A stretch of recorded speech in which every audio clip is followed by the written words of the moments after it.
Shalom, saudaraku yang dikasihi Tuhan Yesus Kristus. Dalam rangka memperingati kenaikan Tuhan Yesus Kristus, dari kantor pusat IRMC, saya akan menyampaikan pembukaan rahasia firman Tuhan.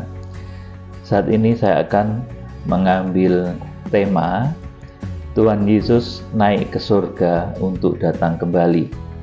Saudara yang dikasihi Tuhan Yesus Kristus, jadi Tuhan Yesus Kristus itu lahirnya juga nyata sebagai anak manusia. Jadi bukan menjelma ya, bukan Tuhan menjelma, itu tidak, tetapi lahir benar-benar sebagai seorang anak manusia. Ini sangat nyata. Meskipun dia Tuhan, tetapi dia lahir secara nyata.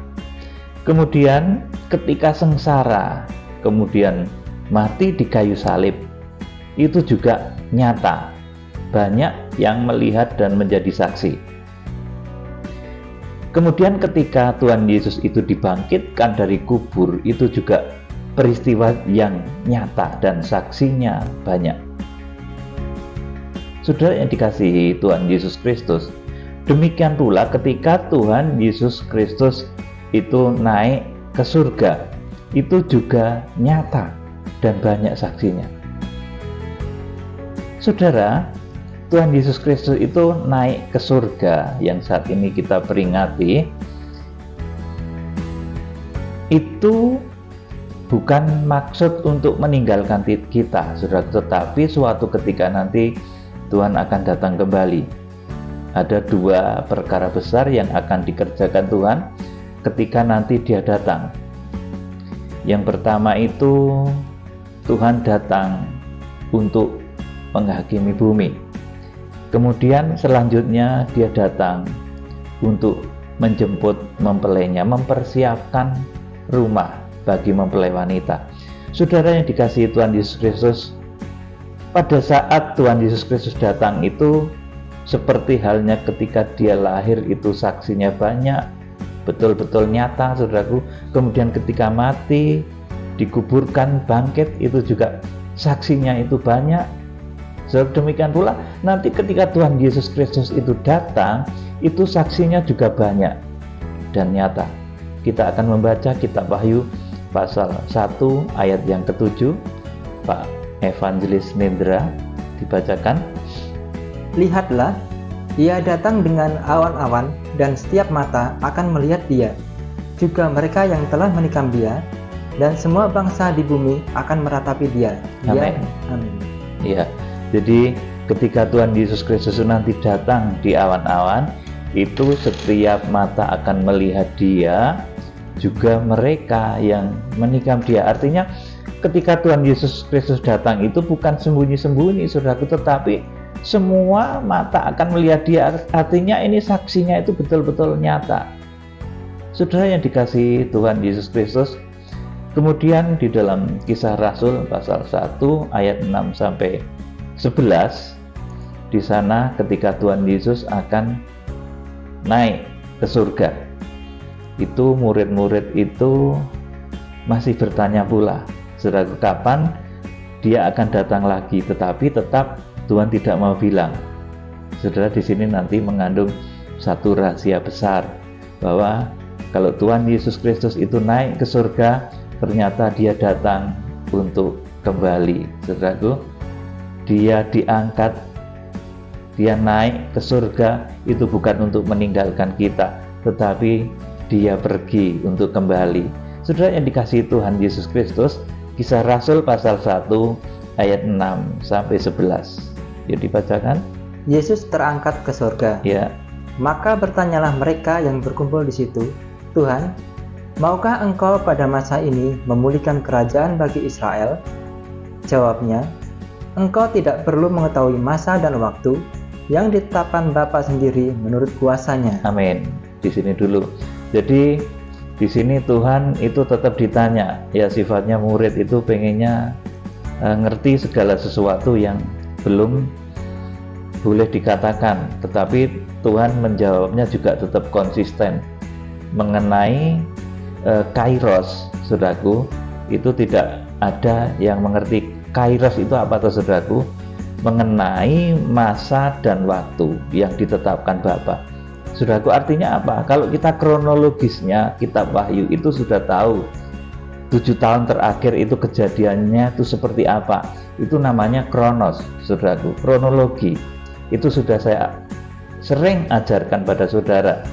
Nanti akan datang, saudaraku, 7 tahun masa kelaparan besar yang melanda bumi, kemudian akan terjadi 2 tahun penyucian kepada bangsa-bangsa non-Israel, gereja non-Israel yang dipimpin oleh tokoh-tokoh dahsyat yang namanya ketujuh bintang, yang disebut juga ketujuh guru, yang disebut juga sebagai 7 bintang yang digenggam di tangan Tuhan Yesus Kristus. Itu nanti terjadi lamanya 2 tahun. Kemudian setelah itu terjadi, saudaraku, nanti akan terjadi satu kegerakan besar menjangkau kembali Israel, menginjili Israel, saudaraku. Itu yang disebut dengan kegerakan kuda putih, Wahyu pasal yang ke-6 sampai dengan Wahyu pasal yang ke-7. Nanti hasilnya kita akan memeteraikan 144.000 orang dari suku keturunan Israel. Secara hurufiah ditulis seperti itu di dalam kitab Wahyu pasal 7 ayat yang ke-4. Saudaraku, jadi kemudian setelah kegerakan kuda putih, saudaraku, di mana ini tahun depan, saudaraku, untuk pemetaan kegerakan kuda putih bulan November tahun depan saya akan ke Israel. Itu waktu yang ditunjukkan oleh Tuhan kepada saya, bukan mengenai kedatangan Tuhan, loh saudaraku, tetapi mengenai pelaksanaan dari kegerakan kitab Wahyu. Bulan November 2024 saya punya planning, rencana untuk ke Israel. Saudara yang rindu untuk bergabung dengan tim kegerakan, ya persiapkan diri, mulai nabung ya tentunya, karena biayanya tidak sedikit. Saudaraku yang dikasih Tuhan, jadi akan ada masa kegerakan kuda putih. Setelah kegerakan kuda putih terjadi dan berhasil, saudaraku, nanti akan ada masa kesatuan gereja Tuhan, yang disebut juga masa kandungan gereja Tuhan yang lamanya 9 bulan. Itu kitab Wahyu pasal 8 sampai Wahyu pasal 12. Kemudian setelah masa kandungan itu selesai, saudaraku, artinya gereja-gereja sudah betul-betul matang dan bersatu, akhirnya melahirkan orang-orang sempurna yang di Wahyu pasal 12 ayat yang ke-5 itu akan diangkat hidup-hidup atau harpazo, saudaraku. Kemudian sesudah terjadi harpazo itu, saudaraku, maka kanak-kanak rohani tertinggal di masa antikris. Di bumi terjadi masa antikris, sementara orang yang mencapai ruang kudus itu nanti diungsikan, Wahyu pasal 12 ayat yang ke-6, ke satu tempat yang namanya Eremos. Tetapi orang-orang sempurna akan diangkat hidup-hidup. Saudara, kemudian setelah 3,5 tahun itu berakhir, setelah masa antikris berakhir, setelah 7 cawan murka Allah itu berakhir, kemudian sesudah yang diungsikan itu disempurnakan juga, saudaraku, selama 1260 hari. Ini ayatnya di Wahyu pasal 12 ayat yang ke-6 dan ayat yang ke-14. Kemudian itu peristiwanya, gambarannya seperti ditulis dalam kitab Nabi Yesaya pasal 35. Ketika yang diungsikan itu disempurnakan, saudaraku, maka kemudian Tuhan Yesus Kristus datang di Wahyu pasal yang ke-19 ayat yang ke-6 sampai ke-9, bahkan selanjutnya, saudaraku. Jadi seperti itu kronologisnya. Tetapi mengenai kairos, saudaraku, kairos itu waktu ketika Tuhan melakukan kronologis itu, saudaraku. Nah, kairos ini yang tidak boleh diketahui, saudaraku. Tetapi jawabnya, saudaraku, jawabnya engkau tidak perlu mengetahui masa dan waktu yang ditetapkan Bapa sendiri menurut kuasanya. Inilah kairos, saudaraku.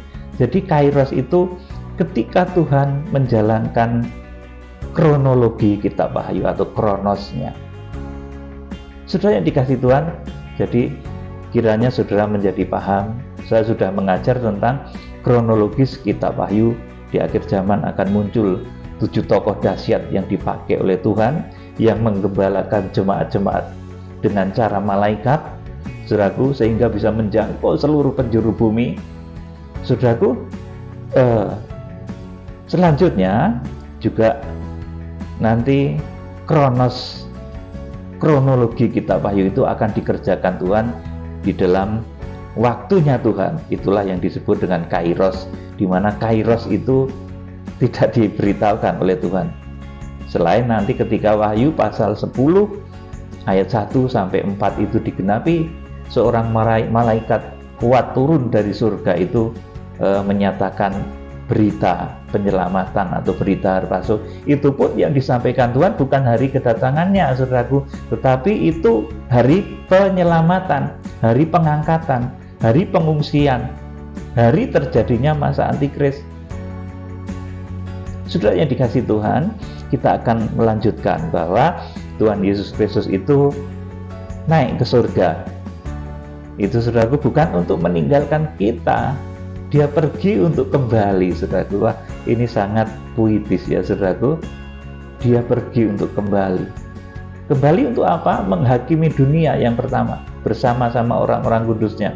Kemudian yang kedua, mempersiapkan rumah bagi kita, mempersiapkan istana bagi mempelainya. Saudaraku, jadi mempelai pria surga itu luar biasa. Nanti ditulis dalam kitab Wahyu pasal 21. Saudara, kita akan membaca ayat selanjutnya, Pak Nindra. Tetapi kamu akan menerima kuasa kalau Roh Kudus turun ke atas kamu, dan kamu akan menjadi saksiku di Yerusalem dan di seluruh Yudea dan Samaria dan sampai ke ujung bumi. Ayat 9.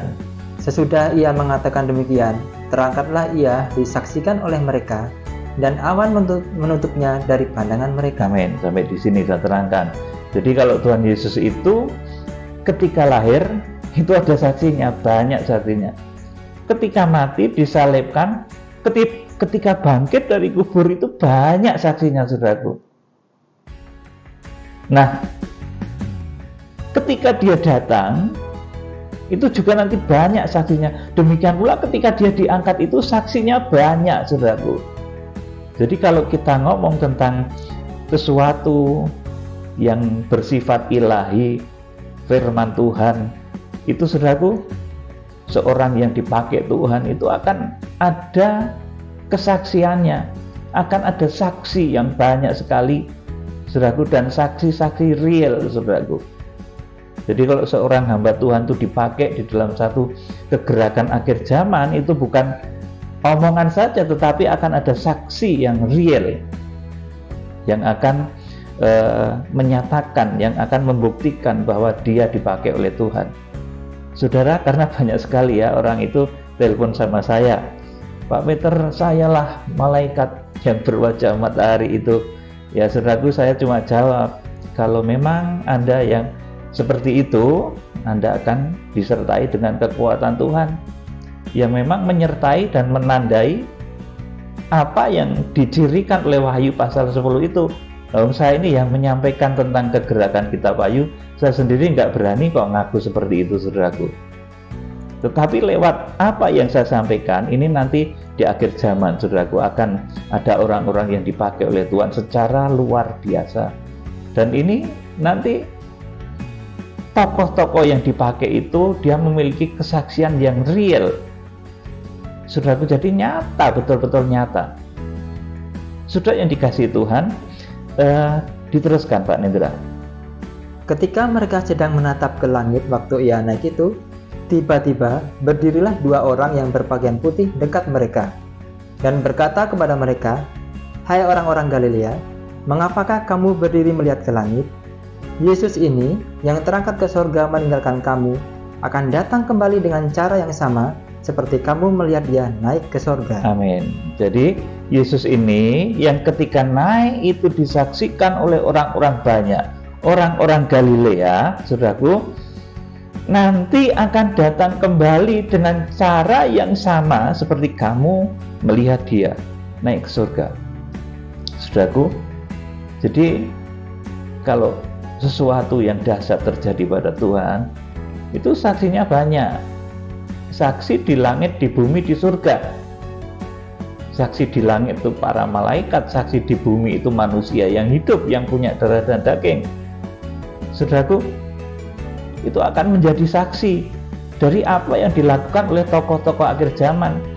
Jadi tokoh-tokoh akhir zaman itu juga bukan tokoh-tokoh yang halu ya saudaraku, yang dikit-dikit penglihatan tapi nggak ada buktinya. Buat apa saudaraku? Nah, tokoh-tokoh di akhir zaman itu selain dia mendapatkan pernyataan Tuhan, dia juga akan mendapatkan kekuatan untuk melakukan pernyataan atau wahyu Tuhan itu. Sudah yang dikasihi Tuhan Yesus Kristus. Jadi yang perlu diketahui bahwa Tuhan Yesus itu datang, saudaraku, besok, saudaraku, dalam waktu yang tidak akan lama lagi. Tapi saya juga nggak akan ngomong mengenai kairosnya Tuhan itu, saudaraku. Yang pertama itu untuk menghakimi bumi, ya saudaraku, dengan dimulainya penghakiman melalui 7 bokor murka Allah, itu sudah mulai penghakiman, dan nanti diakhiri dengan Wahyu pasal 19 ketika antikris dan nabi palsu itu nanti ditangkap, saudaraku, dan langsung dimasukkan ke neraka kekal. Jadi Tuhan Yesus datang yang pertama untuk menghakimi bumi, menghakimi malaikat-malaikat, saudara. Kemudian yang kedua untuk mempersiapkan rumah surga bagi mempelainya.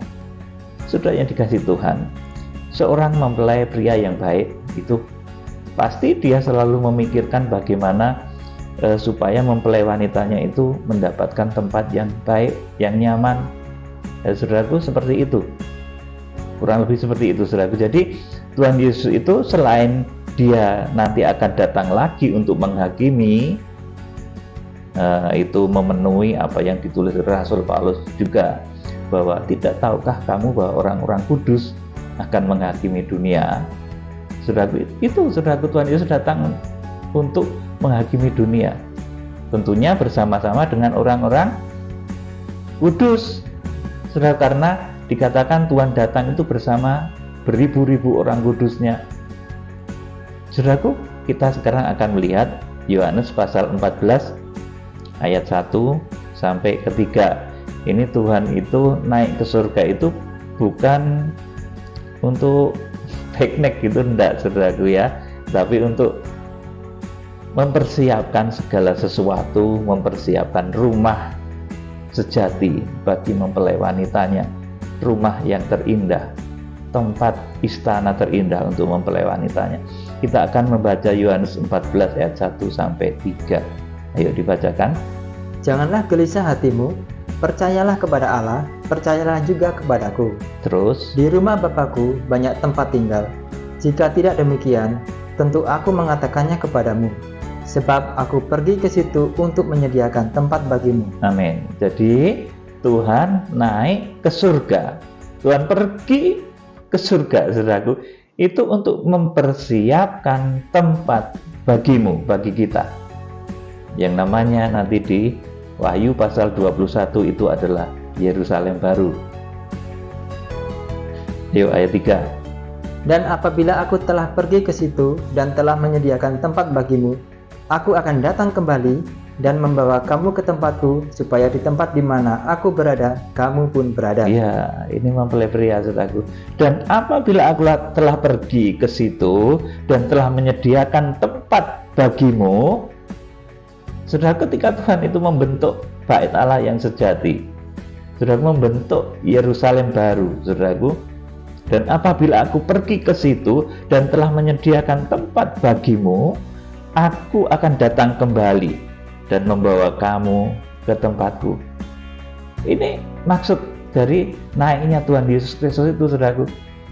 Nanti suatu ketika di dalam waktu yang tidak akan lama lagi, Tuhan itu akan datang sebagai mempelai pria.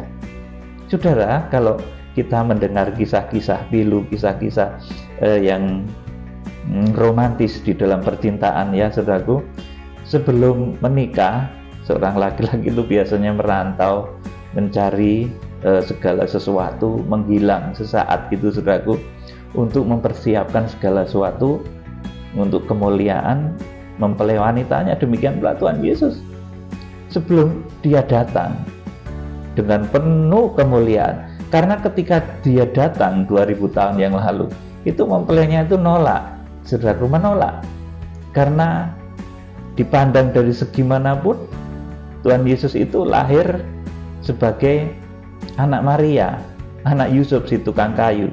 Rumahnya orang juga ngerti, di Nazaret itu, saudaraku. Maka bangsa Israel menolak. Oleh karena itu, kita nanti perlu mengadakan kegerakan kuda putih. Saudaraku, tahun depan bulan November, pemetaan kegerakan kuda putih.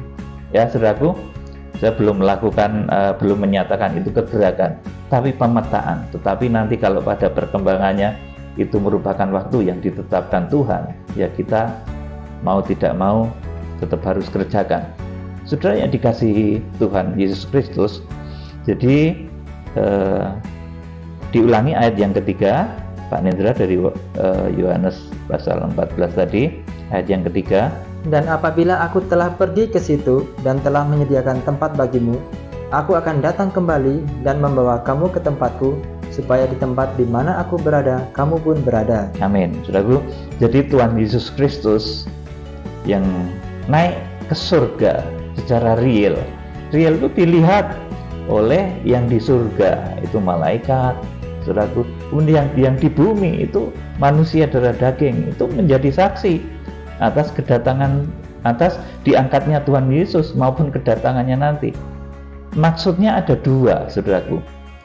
Tuhan Yesus naik ke surga, itu maksudnya nanti ada dua. Yang pertama, untuk datang kembali dan menghakimi bumi bersama orang-orang kudusnya. Jadi Tuhan Yesus itu naik ke surga, itu yang pertama nanti akan dikerjakan ketika dia datang. Itu dia akan menghakimi bumi. Dan dia datang bersama orang-orang kudusnya loh, saudaraku. Orang-orang kudus yang mana? Yang harpaso, yang Wahyu pasal 12 ayat 5 itu nanti diterangkan di sana. Ketika gereja akhir zaman melahirkan orang-orang yang sempurna, yang harpaso. Saudaraku, dan untuk menghakimi bumi ini, saudaraku, Tuhan harus berada di dalam tubuh kemuliaan. Kita pun, saudaraku, harus berada di dalam tubuh yang diubahkan lewat harpaso itu. Ini tujuan pertama Tuhan Yesus diangkat. Saudaraku, yuk nanti kita akan baca ya. Nanti kita akan baca di dalam Yudas pasal 1 ayat 14. Tetapi saya akan terangkan dulu. Jadi Tuhan itu datang kembali yang pertama nanti. Jadi setelah Tuhan naik, ya, sekarang Tuhan naik ya saudaraku di surga. Itu kalau ketika Tuhan Yesus Kristus datang lagi, yang pertama tujuannya adalah untuk menghakimi bumi bersama orang-orang kudusnya. Dan kenapa manusia-manusia sempurna itu harus harpaso dulu di Wahyu pasal 12 ayat yang kelima, atau 1260 hari sebelum Tuhan Yesus datang. Itu untuk menggenapi firman bahwa Tuhan itu datang bersama-sama orang-orang kudusnya. Yudas pasal 1 ayat yang ke-14, Pak Nendra bacakan. Juga tentang mereka, Henok, keturunan ketujuh dari Adam, Ya. telah bernubuat. Katanya, sesungguhnya Tuhan datang dengan beribu-ribu orang kudusnya. Iya, jadi Tuhan itu datangnya tidak sendirian, tetapi Tuhan datang bersama beribu-ribu orang kudusnya. Siapa mereka? Itu orang-orang yang harpaso, yang di dalam Wahyu pasal 12 ayat yang kelima digambarkan sebagai itu orang-orang yang dilahirkan, dihasilkan oleh gereja Tuhan di akhir zaman, yang bahasanya itu eteken uion arsen, artinya wanita itu akan menghasilkan pewaris yang berkarakter laki-laki, karakter seperti Tuhan Yesus, karakter seperti Musa. Itu nanti yang akan dibawa oleh Tuhan. Ya, coba Wahyu pasal 12 ayat 5 dibacakan Pak Nendra. Maka ia melahirkan seorang anak laki-laki yang akan menggembalakan semua bangsa dengan gada besi. Tiba-tiba anaknya itu dirampas dan dibawa lari kepada Allah dan ketahatannya. Amin, amin, saudaraku. Jadi ini merupakan satu firman nubuatan bahwa di akhir zaman itu akan ada orang-orang sempurna yang akan diangkat karena mencapai tataran rohani ruang Maha Kudus. Jadi manusia sempurna itu harus diangkat dulu oleh Tuhan untuk menggenapi firman bahwa Tuhan datang bersama-sama orang kudusnya. Juga ini ditulis di dalam Ulangan pasal 33 ayat yang kedua, ya saudaraku. Kemudian untuk menggenapi firman bahwa orang-orang kudus akan dipakai oleh Tuhan untuk menghakimi bumi, bahkan juga menghakimi malaikat-malaikat. Jadi Tuhan itu sekarang naik ke surga dalam tubuh kemuliaan, saudaraku, yang nanti selanjutnya ini yang akan dipakai oleh Tuhan untuk menghakimi orang-orang kudusnya, untuk menghakimi dunia, saudaraku. Maksud saya salah ngomong ya tadi, untuk menghakimi bumi, untuk menghakimi malaikat-malaikat. Ini Tuhan bersama orang-orang kudusnya, ya. Kita akan baca 1 Korintus 6 ayat 2 dan ayat 3. Dibacakan Pak Nendra. Atau tidak tahukah kamu bahwa orang-orang kudus akan menghakimi dunia? Dan jika penghakiman dunia berada dalam tangan kamu, tidakkah kamu sanggup untuk mengurus perkara-perkara yang tidak berarti? Terus, tidak tahukah kamu bahwa kita akan menghakimi malaikat-malaikat? Jadi, apabila perkara-perkara biasa dalam hidup kita sehari-hari? ya, amin. Jadi, saudaraku, Tuhan Yesus yang naik ke surga, ini ketika datang nanti dia akan menghakimi dunia, saudaraku, dan menghakimi malaikat-malaikat. Dan dia tidak sendiri, saudaraku, dia menghakimi, saudaraku, dia datang bersama orang-orang kudusnya yang sudah dipersiapkan oleh Tuhan. Saudaraku, di dalam Wahyu pasal 12 ayat yang kelima itu, orang-orang yang merupakan hasil dari gereja Tuhan yang sempurna, itu akan menghasilkan manusia-manusia sempurna yang berkarakter anak laki-laki, karakternya seperti Musa, seperti Tuhan Yesus, yang mencapai tataran rohani, ruang Maha Kudus, itu yang akan diangkat dan dibawa lari kepada Allah dan ketahtanya di Wahyu pasal 12 ayat yang kelima. Saudaraku, nanti sementara yang diungsikan pun nanti juga akan diangkat, tetapi di Wahyu pasal 19, saudaraku, memang ini banyak rahasia yang ke depan akan saya sampaikan kepada saudara, bagaimana perbedaan antara yang harpazo Wahyu 12 ayat yang kelima itu dengan orang-orang yang diungsikan ke satu tempat selama 1260 hari itu. Kemudian nanti juga mereka akan diangkat di Wahyu pasal 19 itu. Nanti bedanya apa? Nanti akan saya terangkan ke depan kalau Roh Kudus sudah menghendakinya. Saudaraku, jadi malaikat-malaikat itu akan kita hakimi, dunia, orang-orang besar itu akan kita hakimi setelah badan kita itu diubahkan. Ya, saudaraku, kalau badan kita masih di dalam tubuh yang seperti sekarang ini, ya tidak bisa, saudaraku, mau menghakimi orang-orang besar dari luar negeri, saudaraku, dari Amerika, dari Rusia, dari Ukraina, saudaraku, orang-orang besar dari berbagai belahan bumi. Kita nggak bisa kalau kita masih berada dalam tubuh yang seperti ini. Oleh karena itu di Wahyu pasal 12 ayat yang kelima itu perlu nanti harpazo, kita diubahkan oleh Tuhan di dalam tubuh yang dahsyat, dan kita akan didudukkan oleh Tuhan. Dikatakan Wahyu pasal 12 ayat yang kelima tadi, coba dibaca, kita akan didudukkan di mana nanti orang-orang yang mencapai ruang Maha Kudus itu. Wahyu pasal 12 ayat yang kelima. Maka ia melahirkan seorang anak laki-laki yang akan menggembalakan semua bangsa dengan gada besi. Tiba-tiba anaknya itu dirampas dan dibawa lari kepada Allah dan ketahtanya. Ya, amin.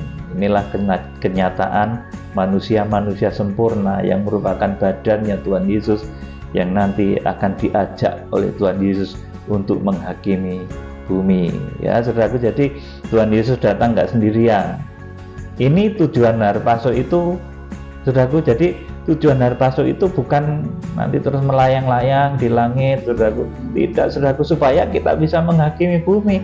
Kalau sudah dengan badan seperti kita sekarang ini, kita nggak akan bisa menghakimi para pembesar-pembesar di bumi ini, nggak bisa. Saudaraku, sehebat apapun saudara nggak akan bisa. Oleh karena itu, kita perlu diubahkan melalui satu peristiwa dahsyat yang namanya harpazo. Saudara yang dikasihi Tuhan Yesus Kristus, jadi Tuhan Yesus Kristus itu naik ke surga. Yang pertama tadi adalah untuk menghakimi bumi, kemudian yang kedua itu untuk mempersiapkan tempat bagi mempelai wanitanya. Sudah, kita akan membaca kitab Wahyu pasal 21 ayat 1 sampai ke 8. Ini kenyataan dari tempat yang dipersiapkan Tuhan Yesus Kristus untuk orang-orang yang disayang dan dikasihinya. Wahyu 21 ayat 1 sampai 8. Langit yang baru dan bumi yang baru. Ya, terus? Lalu aku melihat langit yang baru dan bumi yang baru, sebab langit yang pertama dan bumi yang pertama telah berlalu, dan laut pun tidak ada lagi.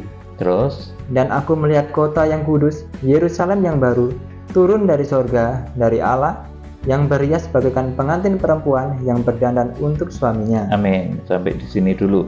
Jadi Tuhan naik ke surga, itu nanti mempersiapkan Yerusalem baru ini. Langit yang baru dan bumi yang baru, sebab langit yang pertama dan bumi yang pertama telah berlalu. Meskipun demikian, nanti tetap ada masa yang disebut masa 1000 tahun damai dulu sebelum Yerusalem baru ini, saudaraku. Jadi nanti setelah Tuhan Yesus Kristus datang, itu akan ada masa kerajaan ilahi, kerajaan tubuh kebangkitan yang disebut dengan masa kerajaan 1000 tahun damai, di mana iblis pada saat itu sudah dicampakkan ke lubang maut, kemudian antikris dan nabi palsu itu sudah dicampakkan ke neraka kekal. Saudaraku, jadi ini kenyataan Yerusalem baru. Bisa digambarkan, Yerusalem baru itu turun dari surga, dari Allah, yang berhias bagaikan pengantin perempuan yang berdandan untuk suaminya. Saudaraku, jadi Tuhan itu membentuk Yerusalem baru itu menurut gambar kecantikan dari mempelai wanitanya. Saudaraku, kalau Raja Salomo pun itu membangun Yerusalem itu dulu menurut gambar kecantikan dari permaisurinya. Saudara yang dikasihi Tuhan, kita akan baca ayat yang ketiga. Lalu aku mendengar suara yang nyaring dari tahta itu berkata, "Lihatlah, kemah Allah ada di tengah-tengah manusia, dan ia akan diam bersama-sama dengan mereka. Mereka akan menjadi umatnya, dan ia akan menjadi Allah mereka. Terus? Dan ia akan menghapus segala air mata dari mata mereka, dan maut tidak akan ada lagi, tidak akan ada lagi perkabungan, atau ratap tangis, atau duka cita, sebab segala sesuatu yang lama itu telah berlalu." Iya, di Yerusalem baru itu tidak ada sesuatu yang lama, semuanya itu baru. Saudaraku, senang kan saudara pas jadi pengantin semuanya baru. Rumahnya baru, mobil baru, saudaraku, semua baru, saudaraku. Nggak ada barang bekas di Yerusalem itu, di Yerusalem baru itu. Nah, sekarang kelirunya yang diperebutkan itu malah Yerusalem yang lahiriah, saudaraku, yang nanti di sana akan menimbulkan banyak konflik. Ya, terus diteruskan, Pak Indra. Ia yang duduk di atas tahta itu berkata, "Lihatlah, aku menjadikan segala sesuatu baru, dan firman-Nya, tuliskanlah, karena segala perkataan ini adalah tepat dan benar." Amin. Saudaraku, jadi berkat segala sesuatu yang baru itu akan diberikan oleh Tuhan yang memiliki kepada orang-orang yang memiliki karakter mempelai wanita, itu akan mendapatkan segala sesuatu yang baru. Jadi Tuhan itu naik ke surga, saudaraku, untuk mempersiapkan tempat tinggal bagi kita yang namanya Yerusalem baru. Semuanya serba baru. Nanti setelah pernikahan domba itu semuanya baru, ya saudaraku, serba baru, nggak ada barang lama. Ya saudara, kalau habis nikahan semuanya baru itu kan senang ya, seperti tadi saya sampaikan, nggak ada barang bekasnya, saudaraku. Di sini Yerusalem baru itu semuanya serba baru. Nah, saudara yang memiliki karakter sedemikian, mulai saat ini pun nanti akan Tuhan berikan dengan berkat-berkat yang serba baru. Ya, saudaraku, taat dengan pemberitaan firman, taat dengan firman kebenaran dan Roh Kudus, maka saudara di dunia ini pun nanti akan mulai diberi oleh Tuhan segala sesuatu yang baru. Ya, saudaraku, jadi kegerakan Kitab Wahyu ini memang dahsyat, nanti akan membawa saudara di dalam berkat, baik berkat jasmani maupun berkat rohani. Berkat jasmani akan dialirkan kepada saudara. Ya, kalau sudah diberkati jangan lupa dengan firman penggembalaan. Ini firman penggembalaan loh, saudaraku. Saya nggak datang ke rumah saudara, tetapi firman yang saya sampaikan ini akan menggembalakan saudara. Saudaraku, jadi jangan lupa dengan firman penggembalaan kalau saudara diberkati Tuhan. Saudaraku, namanya kegerakan akhir zaman itu tentunya membutuhkan pembiayaan yang tidak kecil. Saya menyelenggarakan berbagai macam acara itu butuh pendanaan yang tidak kecil. Kadang saya merintih di dalam hati ini, saudaraku, tetapi Tuhan selalu memberikan kekuatan, karena untuk terjadinya kegerakan besar di akhir zaman itu memerlukan orang-orang yang dipakai oleh Tuhan, seperti Daud, seperti Salomo, meskipun kaya tapi takut akan Tuhan, mau berkorban, mau menopang. Saudaraku, akhirnya terjadilah bait suci pada saat itu. Saudaraku, kalau di akhir zaman lewat pengorbanan saudara yang bagikan Daud, bagikan Salomo, nanti kegerakan ini akan menjangkau seluruh penjuru bumi. Api mezbah ini akan berkobar-kobar menjangkau ke seluruh penjuru bumi. Nah, yang berkewajiban menjaga tetap menyalanya mezbah Tuhan tentunya saudara dan juga saya sebagai imam yang melayani mezbah. Saudara juga harus memperhatikan apa-apa yang harus dipersembahkan di mezbah, supaya kegerakan ini, api kegerakan ini segera menjangkau seluruh penjuru bumi. Kalau untuk kegerakan saya nggak punya apa-apa, gimana, saudaraku? Sebentar akan ada fellowship di berbagai kota di Indonesia. Ya, fellowship di Medan sebentar lagi, kemarin di Bali, saudaraku, mungkin banyak tempat lagi nanti, saudaraku, dan saya tidak selalu berada di tempat itu, tapi lewat firman penggembalaan saya menggembalakan saudara dan melawat saudara dengan kekuatan Tuhan yang nanti akan kita rasakan bersama ketika penggembalaan Imam Besar Agung. Itu pemimpin saya, Tuhan Yesus Kristus, Imam Besar Agung itu yang menyuruh kegerakan Kitab Wahyu ini berjalan. Dilanjutkan, Pak Nendra. Firman-Nya lagi kepadaku, semuanya telah terjadi, aku adalah Alfa dan Omega, yang awal dan yang akhir.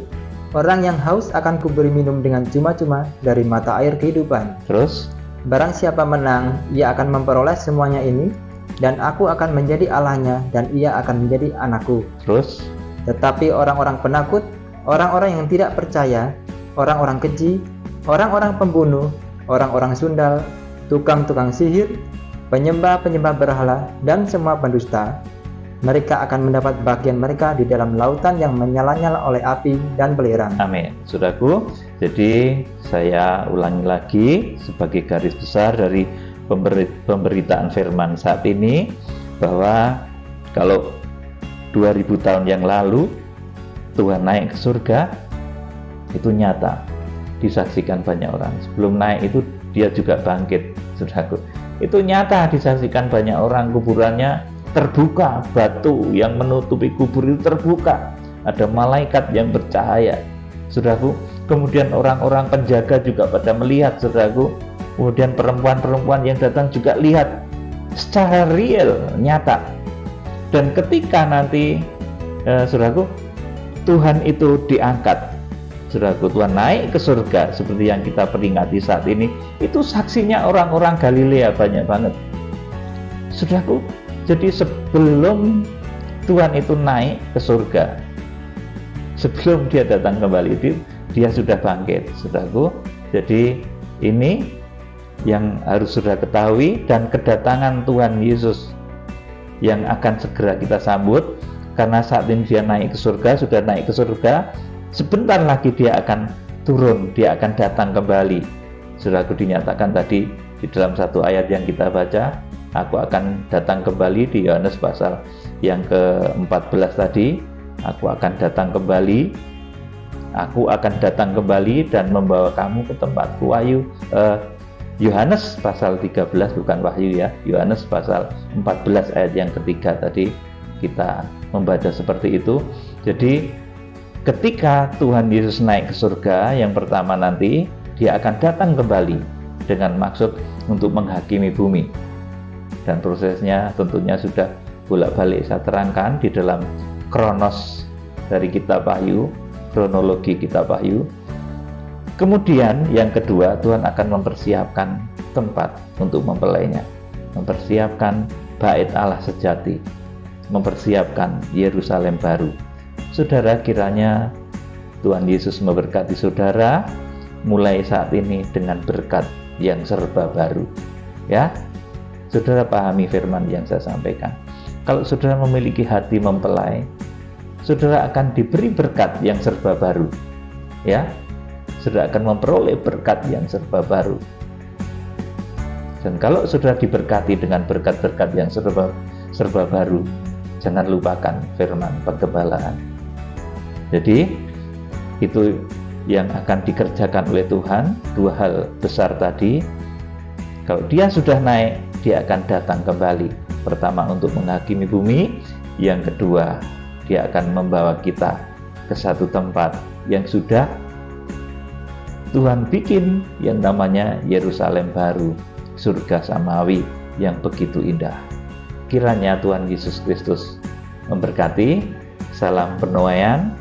Imam besar agung kita Tuhan Yesus Kristus selalu menyertai saudara. Haleluya. Amin.